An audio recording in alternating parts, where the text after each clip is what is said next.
Why most 800-person churches die of niceness. Hey, it's Birch here from the Unseminary podcast, here with a solo episode for you today, talking about mid-tier, mid-sized churches. There's an interesting sticking point between 500 and 1,000 where a lot of churches get stuck, and I want to unpack that today and particularly help you, whether you're a church approaching that or you're at that current sticking point. This podcast will help you unpack a few things that you should be doing to overcome that hurdle. Nice is not a growth strategy. When I was a young adult, I worked at a summer Christian camp called Camp Missional. You can picture this camp even though you've never been there. It's canoeing on a lake, it's campfires around with s'mores at night, it's singing songs with kids. It's fantastic. And great experience. Actually, was the first place that really trusted me with leadership. I owe a lot of my leadership chops to working at Camp Missional.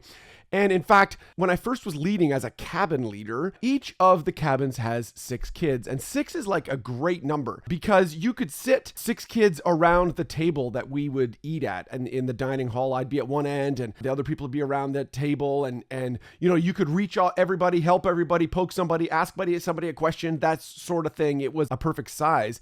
But then what happened is I graduated to an older group and the group size went from 6 to 10. And it was like I needed to learn a brand new leadership language. We used to go from sitting at one dinner table. There was enough kind of people in the cabin at night to have a good conversation. But then when you went to 10, all of a sudden we're now not at one table at mealtimes, we're at 2 tables. And now you've got just that much more kind of social interaction to try to get people to be friends and to connect. And it started to fall apart. What I was doing to lead a cabin of 6 did not work for leading a cabin of 10. Group size matters. Scale doesn't just add complexity, it alters the relational physics of a group. And I think the same dynamic is true for churches as they grow beyond 500 to 1,000 and beyond. What got you to 500 will not get you to 1,000 and beyond. And there's a number of key ways that we've got to think differently and ultimately act differently. The niceness trap. How healthy cultures turn hazardous at around 800. Let me be blunt. 800, frankly, is a trap size. Only a sliver of North American churches ever hit the 500 barrier, and even fewer to get to 1,000, and even fewer get to 2,000. It's like a consecutive pressure as a church gets larger and larger. It becomes harder to do that.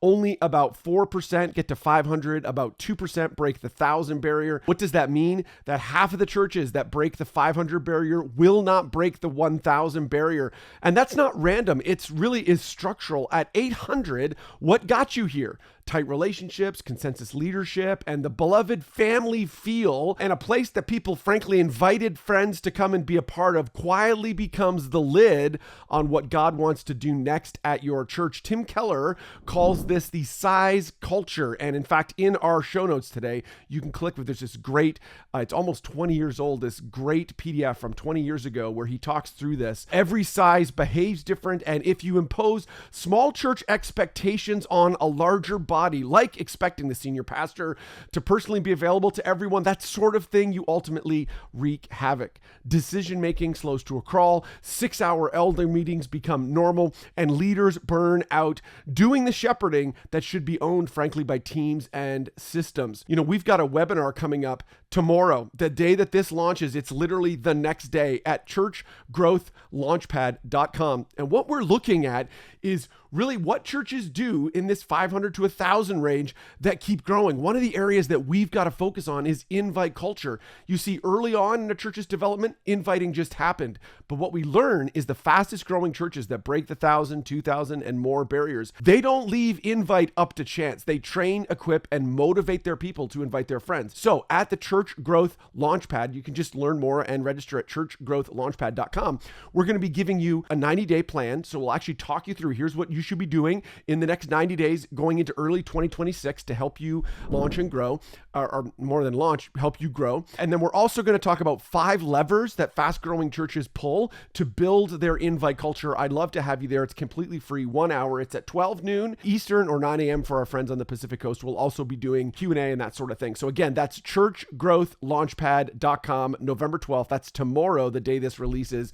I want to have you there. If you're a church between 500 and 1,000, you absolutely need to be at this webinar. But let's jump back in and talk through how the niceness trap shows up. Well, first of all, consensus as a creed. There's this idea that like we all have to agree. And in a very small church, maybe that was fine. And then in fact, that kind of starts to ripple out. But consensus ultimately can slow down a church. We have to be led by people who I believe God has given a vision to. And a part of our job as a leader is to ask the Lord, what is it? What is the vision that you have for our church? And how can I help lead us there?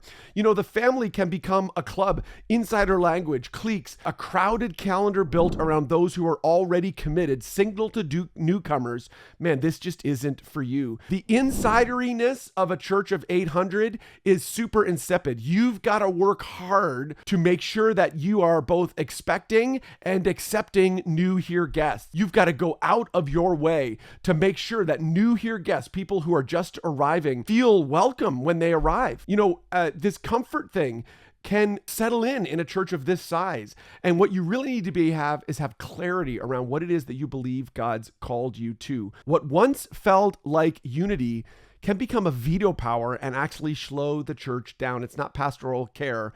It's really organizational anemia. So friends, niceness, this idea of like, we're all in here, it's us four and no more, that erodes is an undercurrent that erodes a church of 500 to 1,000. And you've got to work hard to push against that and really ultimately driving people to invite their friends, to really make this about people who are not here yet. Niceness can feel like godliness, but it really isn't. Niceness can mimic fruit. It creates harmony, it's low comfort, positive vibes, but harmony without movement is a hospice. It's not health. Mid-sized churches plateau, and they show this uncomfortable pairing. Two things between an insider satisfaction is paired with low evangelistic engagement. So people are super happy with who's here, and they're not reaching out to their friends around them. And we often might use theology to cover this up. You've heard leaders say this, we're being faithful. We're not chasing the numbers. Faithfulness and fearlessness are not enemies. The church in Acts was constantly adding people and was constantly in tension. They constantly had to reorganize and think about what are we doing to make space for people who aren't here yet. When peace becomes an excuse to protect our preferences, that's not gentleness, it's mission drift. Niceness never risks, never disappoints, and never decides. And you know what? That isn't love. It's abdication. So the antidote for you, one of the antidotes, a significant antidote, the biggest antidote, the thing I want you to think about, dear leader, is if you're in this church of 500 to 1,000, you should be thinking about invite culture. The cure is clarity, courage, and an invite culture. This isn't about being corporate. It's about becoming clear. It's the courage to choose mission over maintenance, which will feel less nice to insiders. That's just going to happen because humans, we are focused on our own needs. It's not natural for us to worry about others. We are constantly self-centered. And a part of what we've got to do as an organization is we've got to reorient our organization to people who are not here yet. The data is super stubborn on this. Growing churches actively equip and encourage people to invite their friends. They train, mobilize, and equip their people. 72% of growing churches emphasize invitation versus 43% of churches in decline. Think about that. Nearly double of fast-growing churches, they are emphasizing invitation more than churches in decline. So what we've got to do is make invite culture your operating system. Preach the why relentlessly. Every number has a name. Every name has a story. Every story matters to God. Equip the how. Give scripts. Give them things to say. Give them social media assets. Give them invite cards. Give them things to do. Fix the funnel. Invitation without assimilation is just churn. You've got to identify guests. You've got to follow up quickly. And you've got to have an over-the-top, obvious next step for your first-time guest.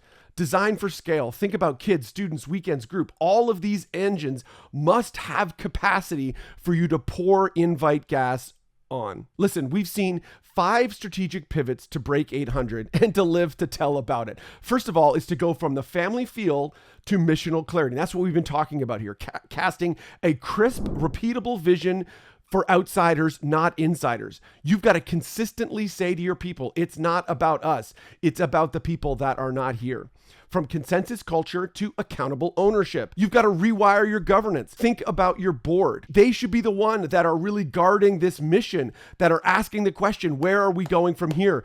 If the people on your board are not asking the question of who's not here yet, you might have the wrong people on your board. Your staff, they should be worrying about operations. They should be worrying about the day-to-day interactions of the church. Now, what I like to do at this stage is to start challenging our board that we should be thinking much more like a policy board than an operational board. And we should be asking the questions that are at least a year away. What is a year from now? How is the board leading us to where we're going rather than trying to fix the problems of today? Leave those up to staff. Another shift is from generalists to builders of builders. Your church stalls at the ceiling of your leaders developing other leaders. If all of your volunteer teams report to staff, if all of your volunteers report to staff and they don't report to other volunteer leaders, you are going to cap your growth. Your staff, Ephesians 4, they need to be thinking about not being doers of the work, but by equipping others to do the work. Number 4, from a program buffet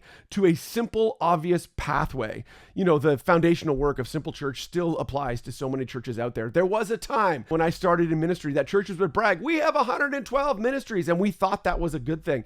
It wasn't, because people can't deal with all that choice. We've got to provide a simple pathway from a new here guest to a person being fully connected, and it's got to be super clear, super obvious for people. And we've got to keep tweaking that during this time period. Oftentimes, a church of 500 to 1,000, they've got to retool their new here process to make it even more obvious. And then number 5, from talking about invite to measuring it. What you celebrate gets replicated. There was a time where we were just surprised. Oh, people showed up at our church. But now what we need to do is measure the new here funnel, measure the invite funnel. Understand, are your people actually inviting? And are those friends actually showing up? We've got to get that in front of our leaders, get that in front of our people, and keep them thinking about what can we do to increase the invite culture. Listen, friends, when I was at that summer camp, 6 kids at one table worked, and I could pastor with just simply presence and charisma. But then when we went to 10 kids in a cabin, man, I needed to build new systems. I had to come up with new ways to communicate. The same is true with your church. What you did at 400 will not work at 800 and 1,000. 800 requires leadership. Not mean, not brusque, but clear leadership. Niceness keeps insiders comfortable. It keeps us focused on ourselves. What we need from church leaders like you is to focus us on inviting the people who are not here yet. You see, a church of 200, a church of 100, a brand new church plant, they're good at inviting people, but that starts to drop off as your church grows. What you need to do is train, equip, and mobilize your people to invite their friends. And actually, tomorrow's online workshop at churchgrowthlaunchpad.com is at 12 noon for our friends on the East Coast, 9 a.m. for our friends on the West Coast. We would love to have you there, and we're going to go through really practically what can you do to increase the invite culture at church. Plus, we're going to be opening up a brand new cohort for 2026 of Church Growth Incubator. This is a group coaching service where we take your senior leadership team for an entire year and we drive the lessons deep and increase the invite culture of your church. We've seen great results. In fact, there are churches that have been in this going on 3-4 years because of the results that they're seeing. Listen, nice doesn't change cities. You've got to get clear. You've got to have courage and animated by the Spirit. Those are the things that will change your city, that ultimately invite them to come and encounter Jesus. So thanks so much, friends. Thanks for being a part of Unseminary and tuning in. Let me know if there's any way we can help you. And make sure you drop by and join our online workshop tomorrow.